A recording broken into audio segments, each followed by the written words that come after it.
some of the American Sociological Association meetings that we attend. So it's my pleasure to welcome and introduce Dr. Ed Munoz. He comes with a very rich history. He's a native corn hustler, but he's a little sad after this past weekend that his team won't be going to the Rose Bowl, but Wisconsin will. He's a graduate of his whole academic career is actually at the University of Nebraska-Lincoln, where he got a sociology degree and minor in Spanish for his undergrad, went on and stayed there and got a sociology degree as a master's and a PhD. After graduating, he went on and finally left the state of Nebraska and went to Iowa State and was an assistant professor there at Iowa State from about 1996 to 2003, and did the unenviable thing of going to University of Wyoming and accepting the directorship of Chicano Studies as an untenured professor. So he was an assistant professor when he took over Chicano Studies at University of Wyoming. Got his associate professor position there, and he's still a strong member and a very active researcher and scholar. And so we will listen and hopefully hear his vision of ethnic studies. Dr. Munoz. Thank you, Dr. Smith. Thank you for the invitation to come out here and share my vision. I don't know if I really want to call it my vision, but before I get into that, this is my third visit to Utah. The first time I visited Utah was when I was on the market and I went to Wyoming, but I had an interview at Utah State University, and I had my preconceived notions of Utah, and as many people have preconceived notions of other places and whatnot. And so really, was hoping they wouldn't offer me the position kind of thing. And then I got to Logan and met folks and saw the country, and I go, wow. I was hoping they would offer me the position when I left. I didn't get an offer, but it kind of helped to break those preconceived notions I had. And the second time I visited was probably 5 years ago, and this time I came to Salt Lake City and to baptize my niece, my nephew's daughter, and jokes were being made then too, some related to these preconceived notions as well. But I loved Salt Lake City when I visited. I stayed at the Little America, and we did a little bit of the sightseeing downtown and everything. So it was good. It was nice. And so this third visit, I'm looking forward to it more and more. I had more contact with individuals that are doing research and teaching here, and do kind of think that it's a nice place to be for faculty of color, and with the growing population of students of color too, I think it's an exciting place to be, and I'll get into that sometime here. See if I can work, because I usually don't have a little. And this is the outline that I'm kind of going pretty much phrase by phrase, as Dr. Smith had provided me with, and I don't know if I wanted to, when I started thinking about this and sharing my vision for the Ethnic Studies program, and over the years as the director of the Chicano Studies program, I've learned that the vision has to be a shared vision with the faculty, not only faculty but students and staff and also community members. And so I don't think today what I'm going to present is not really my vision, but some of the skills and the experience that I've been able to acquire over the past 10 years at the University of Wyoming. Because just by the talks that I've been having with folks at dinner this morning with Lola from Ethnic Studies as well, Dr. Calderon, I think we have some similar issues, and we found ways to kind of navigate around some of those issues. I think Ethnic Studies is kind of, moving from a program to a department, looking for ways to kind of get around those issues as well. And so I'm going to present you with some of the things we've been doing to kind of show you what we've done there with my colleagues in the Chicano Studies program at the University of Wyoming. And this is, like I mentioned, within the context of the Chicano Studies program, but I think that the skills and the experience that I've had there, we work pretty closely with our colleagues in American Indian Studies, African American Studies, Women's Studies, International Studies, American Studies. We all have our own program, our own directors, and our own faculty, and joint faculty. Some have permanent lines, some of them are joint lines and things like that. So I think these skills are transferable to a broader ethnic studies program, or even if I was going to a sociology program. I am a sociologist, as Dr. Smith mentioned, and I'm in the criminal justice department right now. And I'd really like to thank you all for being here today. I know it's not a good time of the year to be here with what's going on, and we have it just as bad as you. We just interviewed our 4th candidate in criminal justice last week, and we are in the process of reviewing candidates, the double joint duties of faculty in these programs. We are reviewing applications for a Chicano Studies English position, and then teaching and everything else. And, okay, so I thank you for being here, okay? The part of the talk of, trying to do some research on the University of Utah and the state of Utah, and about the only thing I really knew about the University of Utah is, it's a flagship university here in the state. We have a pretty good football team, better than Wyoming's. And we know that from personal experience, since we were in the same conference for quite some time. And I am a football fan, okay? But the more and more I've looked at the university, and it's been, over the years that I've kind of been looking at the website and things like that. I've known some people here for some time. Leticia, Dr. Alvarez over in Education Culture Society was at Laramie for a couple of years doing a postdoc with Dr. Rios and whatnot. And I know generally from my research that the Inner Rocky Mountain West is a place of substantial growth for racial ethnic minority populations. Okay? So I see this as a pretty nice opportunity for me to kind of continue the work I've been doing. And probably most exciting is being surrounded by a group of scholars, a critical mass of scholars that think the way I do and do the work that I would like to do. I've been at Iowa State, University of Wyoming, even at Nebraska. It's kind of been, I'm the only, Latino doing this type of research and investigating these kinds of problems or whatever. And so it's hard sometimes to kind of keep up some research steady, consistent research collaborations. And I've often had to travel long distances in order to kind of reach my research subjects, so to speak, or whatever, okay? Populations. And I firmly believe that ethnic studies is, the education for the 21st century, the changing demographics of the United States.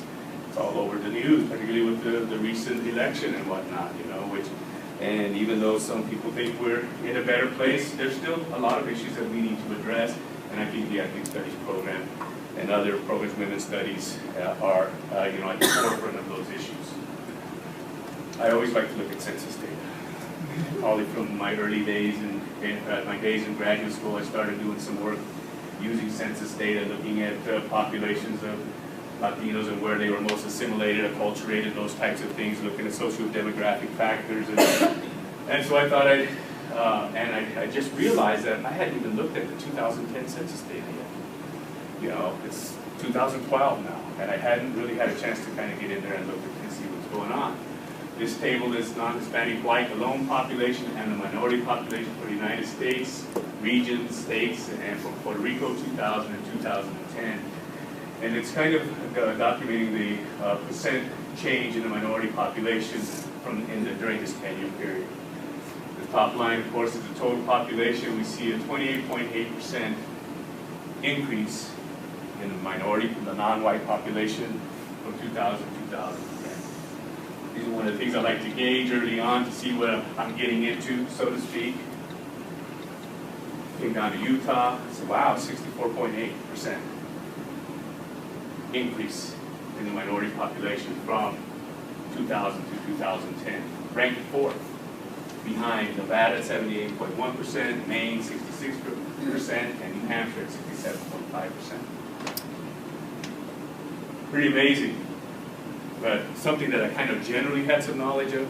Nevada I knew for sure. I think I didn't know that Nevada was the leading area of growth.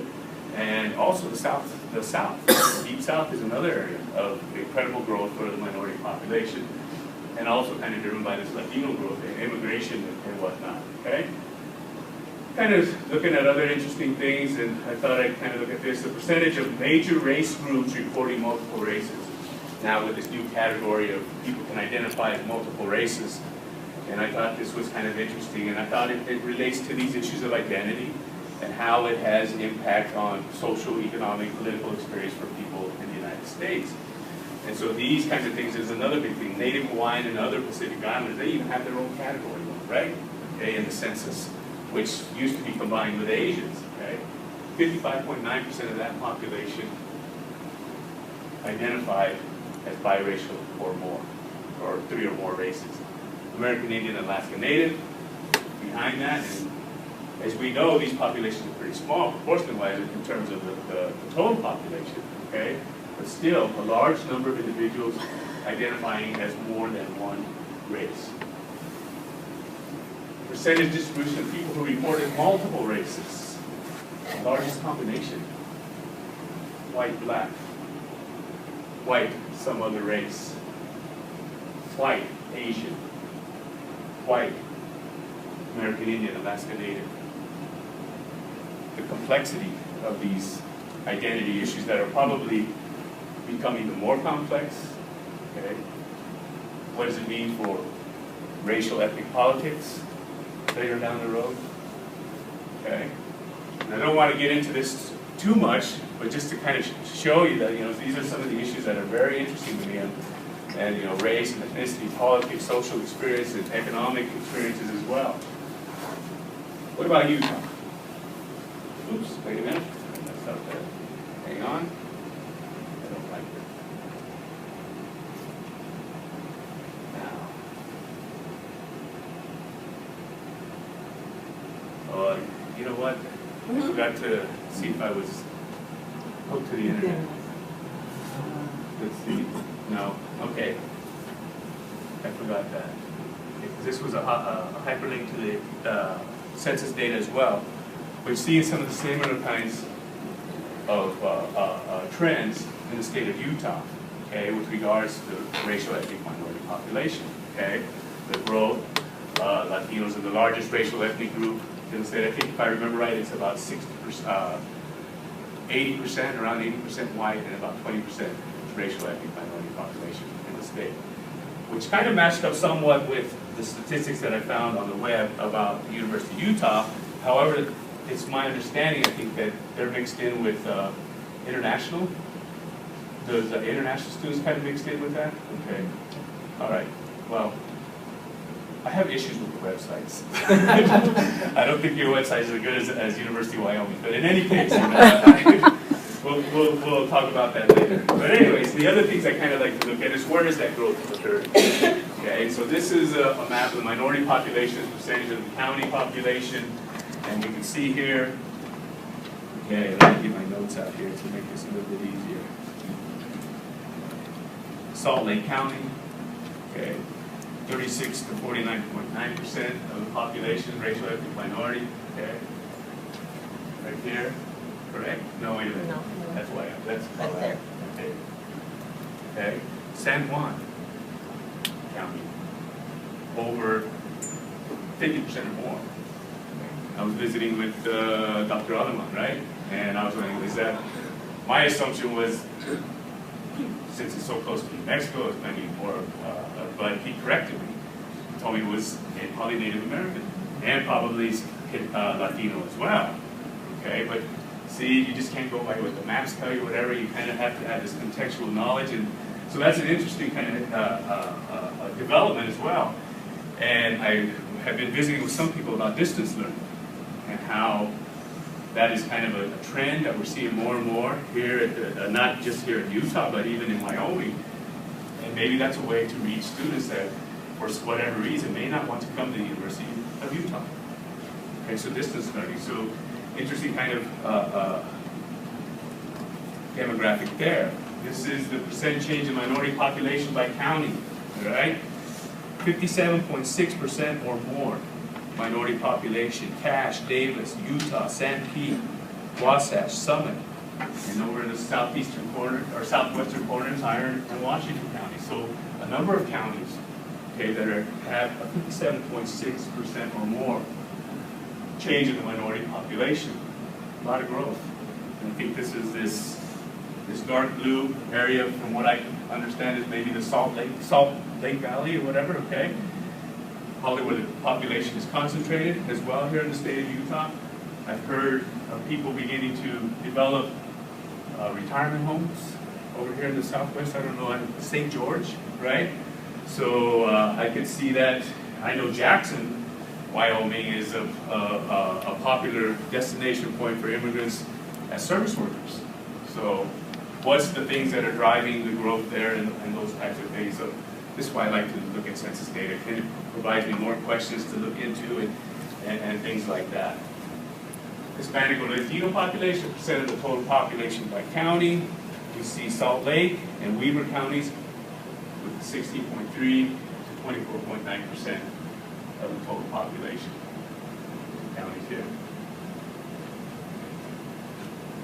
Percent change, 100% or more change in the Latino population. Rich, Morgan, Utah, Wasatch, Haines, Uinta, Wayne, Beaver, Iron, and Washington counties. Tremendous growth.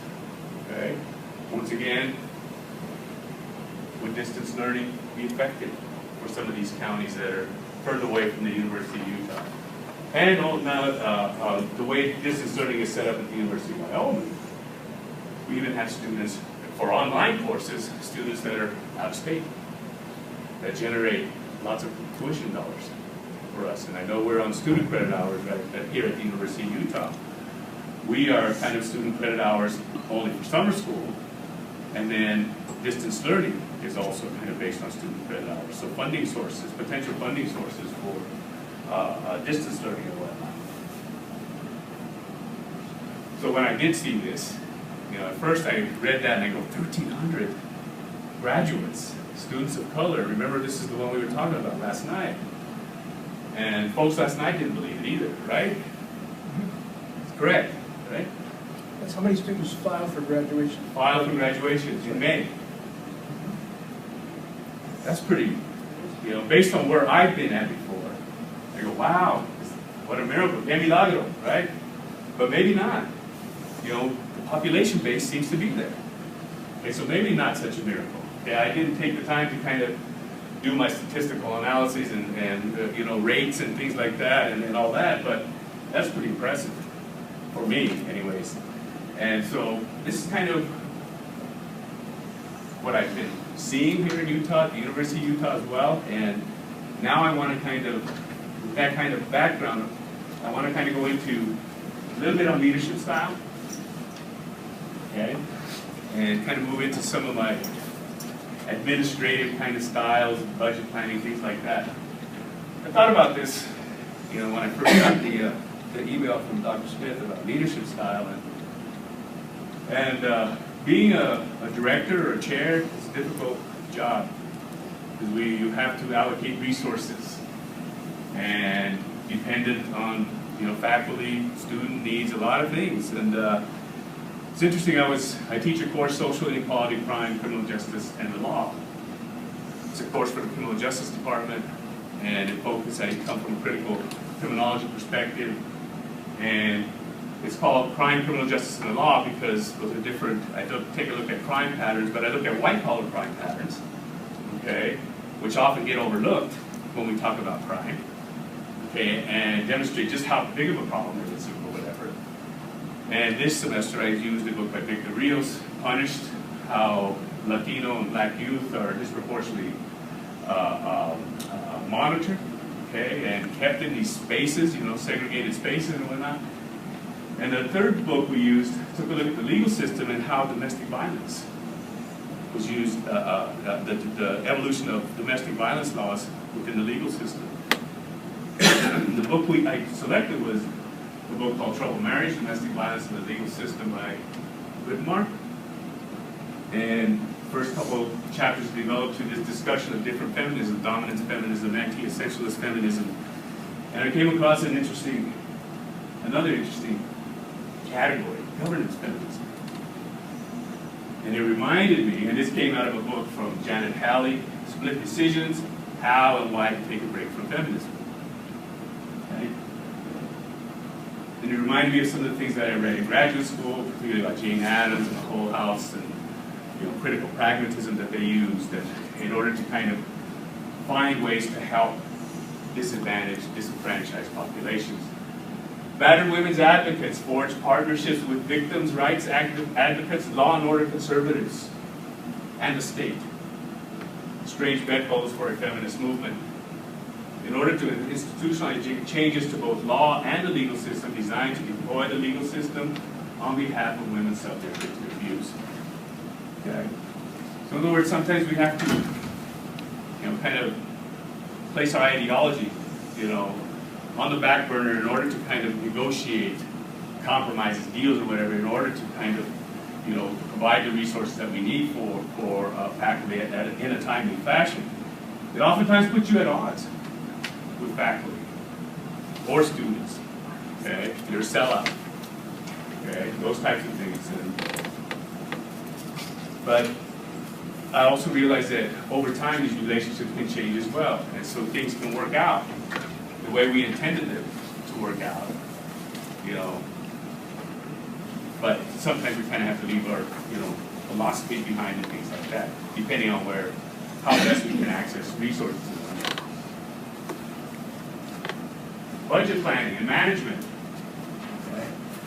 Mentioned a little bit about finding out about student credit hours, and that's how we get a large portion of our funding for the ethnic studies program.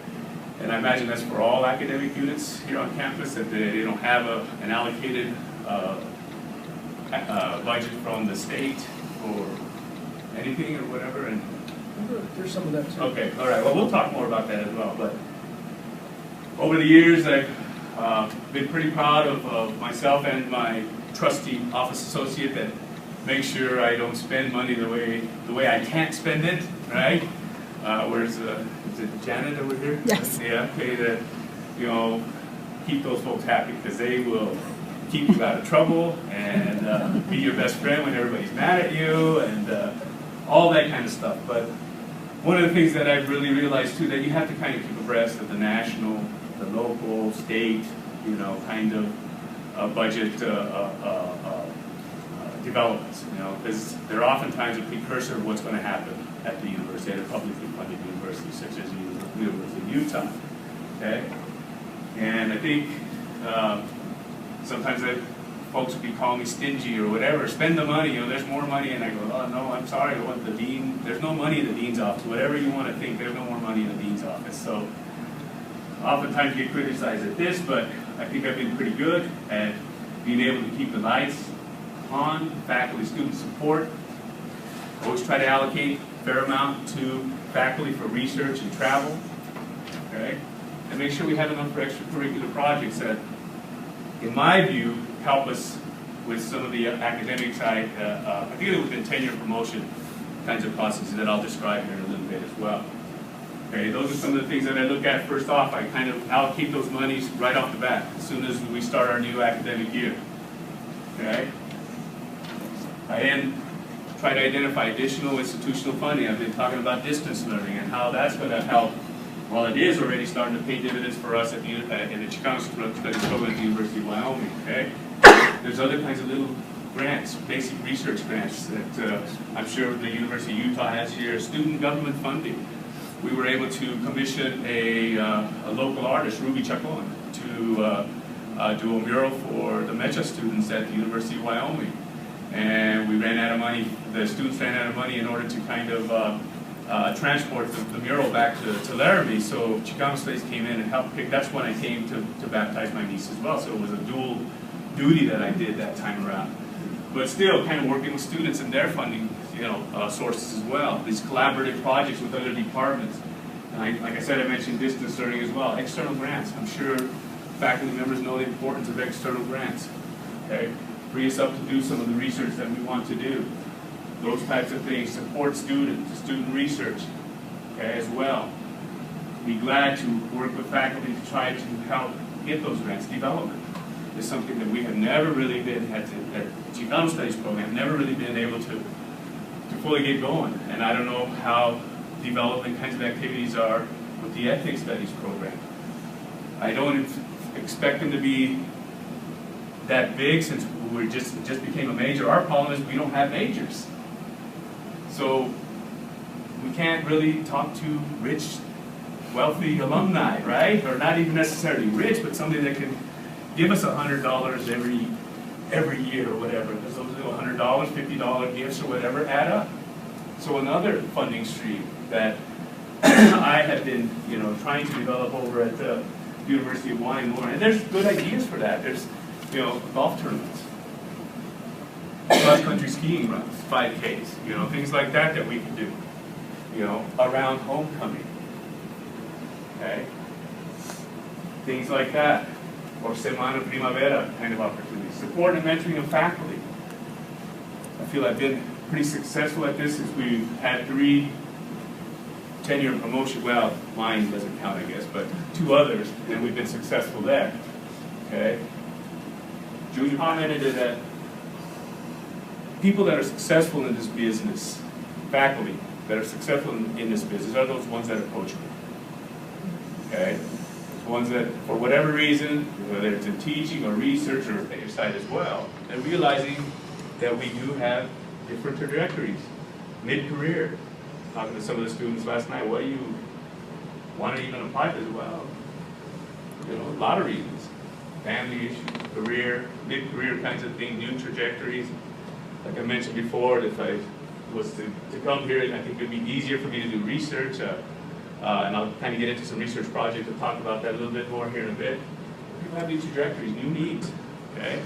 And this could also mean, we have to find ways to reward people for all the things that they do, okay? Maybe we need to get away from some of the traditional modes of scholarship and not just focus on published, peer-reviewed articles and things like that. People that are doing valuable community service, okay? How do we reward that? If people want to do more teaching, this is kind of reconstituting, job descriptions and things like that, post-tenure. Is there a post-tenure review here in place as well? Okay, there's talk in Wyoming where if people want to do more teaching rather than the research, okay, we'll reward you for that. Okay? Different types of scholarship. Our temporary lecturers. I put temporary lectures here. I don't know what kind of lecture system you have, but I think we started talking about it last night, Dr. Smith and I. University of Wyoming, we have a professional lecture system that's similar to the tenure and promotion process here. At the University of Wyoming, 6-year contracts for professional lecturers being reviewed every year and whatnot. Chicano Studies hasn't gotten to that point. We usually use temporary lectures to help us deliver our curriculum on a regular and consistent basis. Temporary lectures don't make much money. And so there's ways that I try to devise in order to kind of help them develop professionally as well. Whether it's, some support to go to a conference, those types of things, or, just try to be innovative in things like that. We get funding for them through distance learning as well. So oftentimes if we have big enrollments, I'll give them a bigger share of the pie. Okay? And of course, graduate research teaching assistants as well. How do we ensure that they are getting what they need to be competitive on the job market? So we need to kind of remember all that as we support and mentor faculty. Ethnic studies and academic leadership. This is what we're about. In my view, this is how we started. Ethnic studies, women's studies. Okay. The vanguard for social, economic, political justice. Things haven't changed much. In some aspects have changed, but yeah, I think we're still there. And so we need to have voices, okay, at the university and college levels.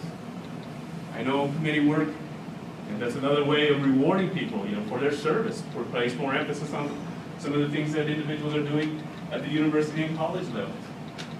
Faculty Senate. I've been on the Faculty Senate before, and it's not the most enjoyable experience. Okay? However, during my tenure on the Faculty Senate, I was part of the executive committee where the Vice President for Academic Affairs and the Associate Vice President for Academic Affairs had a weekly Monday lunch with them to discuss the agendas and whatnot. Last summer, I ran across I had a brief encounter with Associate Vice Provost of Academic Affairs, and we got into a discussion about the upcoming allocation of faculty lines, Central Position Management, CPM. Asking me about how excited, are you excited about CPM? I go, excited for CPM? We never get anything. Chicano Studies never gets anything because we always have to depend on another academic unit in order to secure a line, okay? And we're usually second or third in their choice. So we never get anything. So, but I still apply. We had kind of a competition for faculty read lines. I still apply every year in the hopes that we get something. Evidently, I complained enough and loudly enough to her, and it was a pretty civil discussion actually at Prexy's pasture, you know, just informally. And so the memo that came down from Academic Affairs a couple weeks later said Academic Affairs will support one ethnic studies position. That's how we have a hire for Chicano Studies and English at this point in time.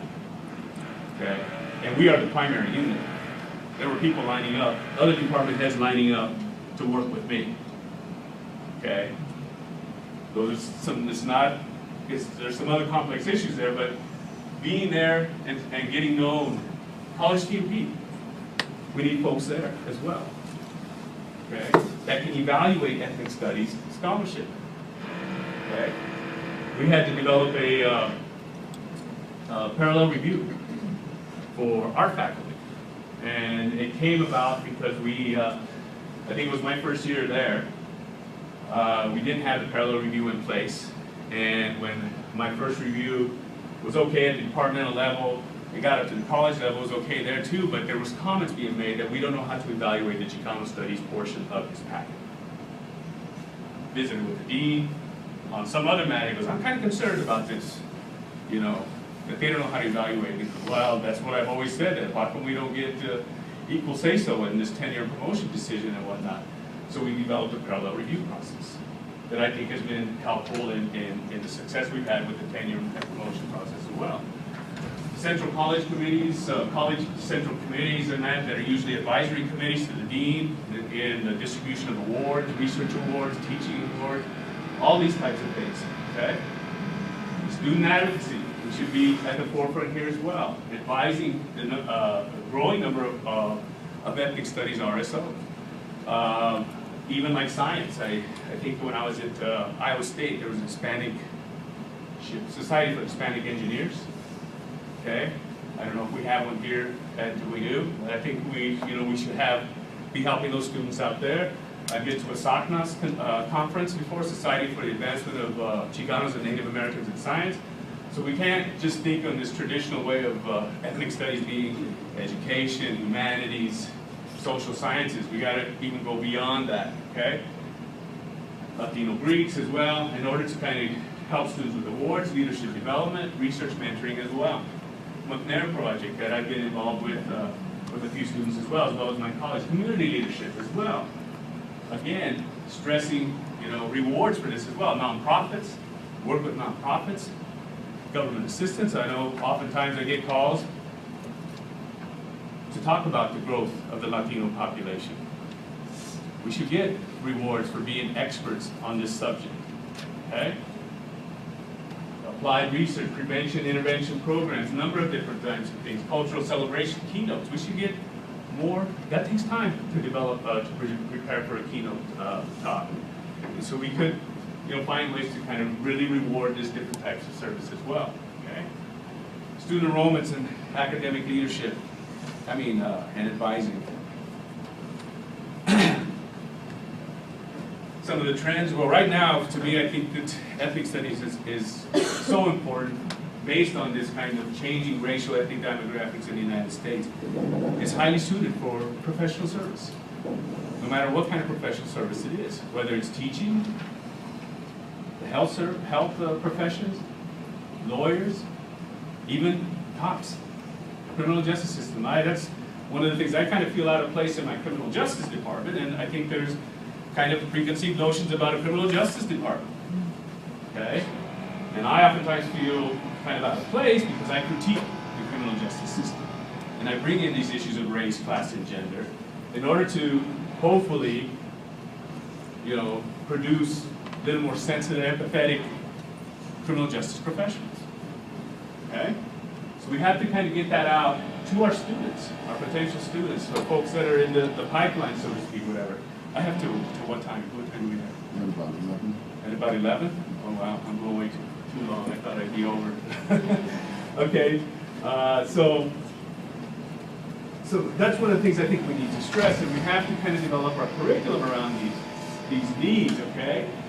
We have to also take into consideration general education requirements, college core, and also the major requirements. How do we fit in there? And otherwise, we align our curriculum to kind of make sure that our students are getting the kind of education they need to be competitive in the workforce, okay? CAPS, these even come up.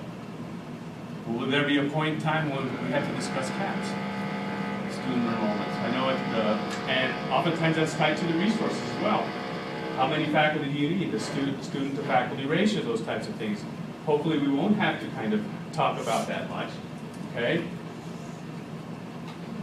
But that's another thing that you have to talk about, okay? Now, just kind of want to mention briefly my research and scholarship, and maybe I should just move on. Well, we got 30 minutes after your presentation. Oh, okay, okay. All right. Just let me know when we get close to the quarter after that. Okay, then we'll, okay, is that okay? Okay. All right. And just briefly, just some of the things that I'm doing. Most recently, I presented at the American Society of Criminology a paper on Mexican immigration and Mexican crime rates, a historical overview. We found some data, a colleague of mine and a graduate school buddy, Mexican crime data. Right now, the research literature is pretty much established that there is no link between immigration and crime, despite what the political pundits are saying, you know, and whatnot. And as a matter of fact, immigrants tend to revitalize communities and strengthen social institutions that help prevent crime. Okay? This is kind of what's been found throughout the United States. Large urban communities, new destinations. There are some differences, some nuances, but that's the general pattern. We took a look at this data to see if the opposite was happening. Immigration from Mexico to the United States to be damaging, or be disrupting families and damaging the social institutions that are there to prevent crime. So in other words, we would see spikes in crime, okay? And because it was historical data, we were taking a look at from 1930 all the way up to 2000. And we saw those spikes occurring with the changes in immigration reform policies. Okay, Bracero program that facilitated the flow of Mexicans out of the country. We're seeing the worst spikes post-1980, when it's been harder to go back to Mexico to help kind of keep that stability in communities. And so we see the spikes in crime, okay? So in other words, kind of reinforcing what's been found here in the United States, that immigration, or you know, this movement of revitalization of communities through immigration, the opposite is happening in Mexico, okay? And that's just kind of a brief summary of that. Oops, I'm sorry. Latino perception on immigration reform. With the McNair scholar, we were able to conduct focus groups, and we did 8 focus groups with individuals and paying attention to class, generational status, gender, nationality. We did a couple focus groups in Mexico and one in Puerto Rico. And we're getting some interesting differences in terms of how people, the perceptions and attitudes towards immigration reform. And much like we think there might be this kind of unified perception of how Latinos and Latinas feel about immigration reform, but from our research, it's showing that there's a pretty much diverse kind of perception. You know, individuals that are in favor of toughening border security, individuals that think that immigrants should learn how to speak English, Latino. Okay? I've had arguments with my dad about these kinds of things. Generational status, there he came from the Mexican-American experience. Okay, assimilation and those types of things. Okay? The social construction of Latinidad in the inner-Rocky Mountain West, 16th to 21st century.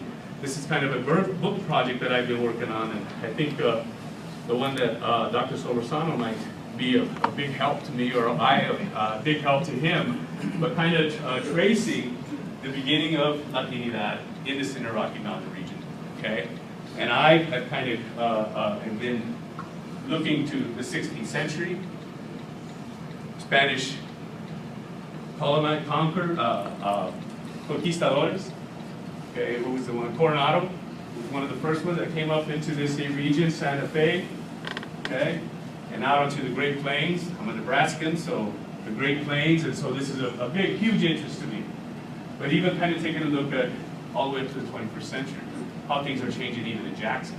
Jackson is a lot more diverse immigrant community, a Latino immigrant community. Not just Mexican origin, but we're seeing a lot more Central American and a lot more South American.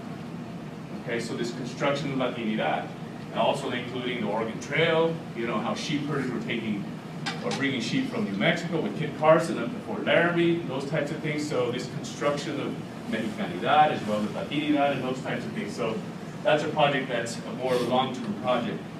And then finally, this new stream of research that I've been developing is the scholarship of teaching. And probably some of you are a lot more familiar with this, being quite a few of the faculty members are education faculty. But I wanted to kind of give you kind of a brief overview, present to you a paper that we had published in Teaching Sociology. My colleagues from Dr. Angela Jaime and Deborah McGriff and Adrian Molina, who is a rap artist in Denver now and works with the community and whatnot. But before I go on here, just kind of, this gets a paper that we got published on the assessment of student learning. That's something I could be wrong, maybe I'm just not looking in the right place, but I couldn't find much on the assessment of student learning here at the University of Utah. Okay? Every academic unit at the University of Wyoming has to have on their website their learning outcomes, student learning outcomes, every department. Whether it's College of Arts and Sciences, engineering, health, and we had to develop a process on how to assess student learning. So, that being said, just kind of a brief outline, I'll move through that. One of the first things assessment, one of the things that we always hear from our colleagues is assessment. We assess students' work all the time through grading and this and that, but this is a whole different thing. It's kind of the ongoing process of establishing clear, measurable, expected outcomes of student learning.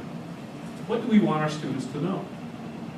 Okay, when they graduate from our program. Okay? We just want them to have memorization of key facts and figures or whatever that pertain to ethnic studies, or do we want them to be critical thinkers? Do we want them to be engaged citizens? Okay? Ensuring that students have sufficient opportunities to achieve those outcomes, systematically gathering, analyzing and interpreting this evidence, and using information to understand and improve student learning. This was a conference that we hosted at the University of Wyoming, National Association for Chicano and Chicano Studies. It was a Rocky Mountain Focal Conference. I believe Utah is part of the Rocky Mountain Focal. Wyoming is as well. When I was first put in charge, and one of the first things I had to do as a director, 10 years ago now, when we think of it, okay, was develop Academic Plan 2. And within Academic Plan 2 was the mandate to have a assessment of student learning process in place by the end of the 5-year plan. Okay? I was on the central, I don't even know what it's called anymore, because we had changed the leadership structure. But I think it was the Central Committee of Knox, and I was representing the Rocky Mountain Focal. And they would have beginning the same discussions. Okay? Accountability. More and more schools were asking for accountability. Okay?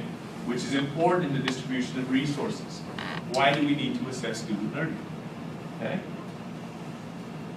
Also uses to demonstrate the effectiveness of current teaching and learning efforts, which is nice because you have another kind of mechanism to kind of put forth for promotion and tenure. If your faculty are doing what they're supposed to do, it's another indicator. Okay? We have student evaluations, we have peer reviews, those types of things. Now we have assessment of student learning outcomes that we can put forth in a tenure promotion package as well to prove teaching excellence, okay? Improve our teaching and learning. If we're having some issues in teaching, maybe we can look at this and see what can be done. Ensure students are learning what you really want them to learn, okay? Now remember, we did this within the concept of Chicano studies, a small program. not very old. It was established in 1998, 1999. Okay. There was a debate on whether to name it Chicano versus Latino versus Hispanic versus Nuevo Mexicano versus, those issues of identity and whatnot.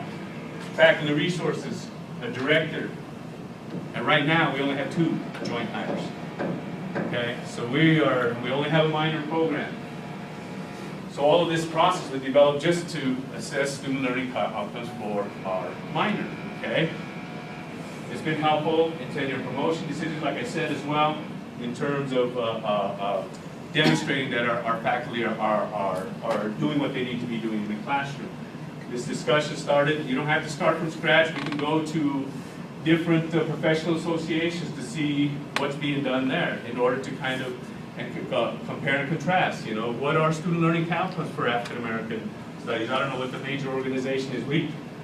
We started this discussion at the national conference in Knox. I can't remember where this conference was at. Okay, Dr. Maria Herrera Solbeck, my buddy Jerry, Dr. Garcia, okay, myself. It was an interesting discussion. Nobody knew where to start. Okay, even all the major Chicano Latino studies, none of them. They had goals and a mission, but nobody had student learning outcomes, measurable student learning outcomes. We decided we were able to secure some grants. Our institution, the University of Wyoming, has been very supportive of the assessment of student learning and have provided grants so that we could do some off-campus retreats, bring in experts, okay, in the field to kind of help you develop student learning outcomes. Okay, this is from one of our retreats. One of the biggest things is that we felt we needed to kind of, well, let me back up just a second here too. One of the first things that we had to do though is we had to kind of do a program assessment. In other words, how does the faculty and resource we have, how does it align with the mission and goals of our program? Okay? So we had to kind of even do this program assessment before we could do student learning assessment. Okay? We kind of realized that our goals would kind of have to align with the university and the College of Arts and Sciences as well. And we felt confident that we could develop this set of activist goals that would align with goals that we identified in university documents. University Academic Plan 3, College of Arts and Sciences Academic Plan 3. We also, and where we saw that we could fit in were areas of distinction, enhancing areas of distinction, and ameliorating institutional challenges. For areas of distinction, we felt that we could contribute, or enhancing these areas of distinction, should have got some water. Cultural endeavors, the arts and humanities. We had faculty that were doing research in the arts, theater and dance. History and culture of the region. I'm kind of doing this socio-historical kind of stuff. I developed or redesigned a traveling exhibit for the State Historical Museum. We were able to kind of fit in here. Professions and issues critical to the region. The racial ethnic population in Wyoming is similar to what's going on here, increasing. So we felt that we could add to the education of teachers and service professions as well. Okay, I'm going to try to move a little bit quicker. Okay, institutional issues, the learning environment. We developed freshman interest groups, which is, I think, similar to what the diversity scholars is. I think the only difference we might have, or it might be 2 differences. It's a freshman learning community, first-year learning community. Okay, students, and this is this freshman interest group that we developed is cross-listed with African American studies, American Indian studies, women's studies, American studies, and if I forgot someone, forgive me, okay? But this involves, we have the residence halls helping out with this as well, where students live together in the residence hall, and then they take 3 courses together. One of them being the social justice in the 21st century, that they all take together. And the other class that they take together is English 1010, okay? And then the 3rd class that they take, well, they don't have to take this 3rd class together, but it's a selection of either Intro to Chicano Studies, Intro to American Indian Studies, Intro to Women's Studies, etc., okay? and we use it kind of as a recruitment tool for our minors and majors as well. We haven't been able to see the data to see if it increased retention, Okay, it hasn't helped us out as much in recruitment as we had expected to. However, we're still kind of working with it as well. So that's one way we felt that we could contribute to ameliorating institutional issues. Diversity, international, and access. You know, we developed study abroad courses. I take students to Merida, the Yucatan, San Juan. Also developed a class called Transnationalism and Crime that I take students to El Paso. And we kind of examine issues there, these experiential components. University Studies program, where we connected all of our courses to the diversity requirement, the university studies, the general education that I think we have here as well. Outreach, extension, and community service. Developed the service, the freshman interest group, the social justice in the 21st century class. One of the major components of it is service learning. And each director kind of takes a turn to teach the course from fall semester to fall semester. I've been working with COCA, the Spanish language radio station there in Laramie, to help with an on-air fundraising drive. Okay, we put critical reflections. I'm still developing the course as we go along as well. Okay, we developed a mission statement. Okay, and I'm going to just go back past this so we can get to kind of the assessment of student learning. But this mission statement kind of aligned up with our goals as well. Okay, those goals, when you take them into, when you read this mission statement, you can see this activism. Okay, providing, and even with our goals, providing information. You know, updated, current, scholarly research to organizations in the state, okay, to kind of help debunk stereotypes, whatever, okay, helping students develop a robust Chicana identity, okay. Activism doesn't necessarily mean always pounding the drum as well, even though it's a minor curriculum. We came up with a requirement of 3 hours of Chicano studies, introduction to Chicano studies. We had 3 courses that we could confidently deliver on a regular basis.